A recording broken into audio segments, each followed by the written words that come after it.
Ms. Lesko. Thank you, Mr. Chairman. Before I start, I'd like to just point out something. When we started, Mr. Floyd spoke first, and it was very passionate. I was very moved. But then, for some reason, you didn't have Mrs. Underwood Jacobs speak about the loss of her brother, and it really surprised me, quite frankly. And I thought it was very disrespectful. I don't know if that's what you meant, but I wanted to say that.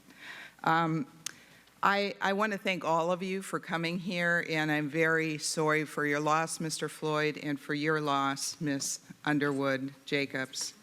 You know, I have 2 black grandsons, and so, you know, I haven't experienced the discrimination that some of you have experienced, that you have told us about, but I sure don't want them to be discriminated against. So this is very important to me. But there's another thing going on here that I just want to read some tweets. This is very disturbing to me.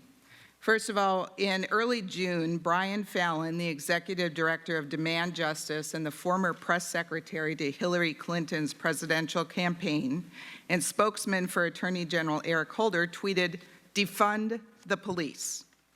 On June 5th, Representative Ilhan Omar, who represents Minneapolis in Congress, tweeted, "The Minneapolis Police Department has proven themselves beyond reform. It's time to disband them and reimagine public safety in Minneapolis." Minneapolis City Council member Jeremiah Ellison, son of Minnesota Attorney General Keith Ellison, tweeted, "We're going to dismantle the Minneapolis Police Department." Lisa Bender, the president of the Minneapolis City Council, tweeted, "We are going to dismantle the Minneapolis Police Department." I read that Patrisse Cullors, a co-founder of the Black Lives Matter movement, wants to see police forces abolished entirely, eventually. And Steve Fletcher, Minnesota City Council member, also stated that he and City Council President and the chair of the Public Safety are calling to disband our police department. Mr. Borgino, I am a survivor of domestic violence from a previous marriage. And I remember when my neighbors called the police. And I don't know why, but I disputed. When the police came to the door, I said, "Oh, I'm fine. Nothing happened. Everything's good here."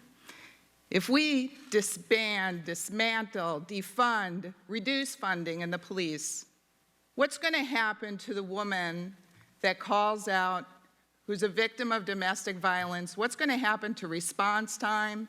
What's going to happen in that situation, do you think? Well, I became a police officer. I wanted to be a doctor precisely because in a situation, without rendering any further embarrassment to people in my family, the police officer showed up and dissuaded a member of my family from doing something he shouldn't have been doing. And this person wasn't scared of anything. He was only scared of the police. And I don't mean that in a negative way. I mean, he didn't want to go to jail. It's the only thing, I was about 9 or 10, it's the only thing that brought peace to me that night. I knew I wanted to be a cop the moment after that. You know, this defund the police abomination will lead to a catastrophe like you've never seen. I can't emphasize that in strong enough terms. I worked in a largely minority precinct, East New York, Brooklyn, the 7-5 precinct. It's a tough place to work. I was young, I was in my 20s. The only time I was ever physically attacked by someone was in a domestic violence situation. I have nothing but the utmost respect for social workers, medics, EMTs, and firemen. I mean that. Running into a burning building is tough. Saving someone's life and catching a pulse in the last minutes, that's tough. But when I walked into that house, make no mistake, that man, and forgive me for not saying my sincere, my heartfelt empathy with you for having gone through that, having lived through it myself. I should have opened with that. I mean that. But that man in that house, I'll never forget it, he wasn't going to be stopped. There was no negotiating. This isn't a movie, folks. This is real. He wasn't going to be stopped from attacking his wife. There was a 5 or 6-year-old, I don't know the age, cowering in the corner. I've told this story recently because it's so tattooed on my brain, I'll never forget it. You know what that's like? Cowering in the corner. You know, the daddy stop. The guy wasn't going to be stopped. He didn't care that we had guns. You think he's going to care if it's a social worker?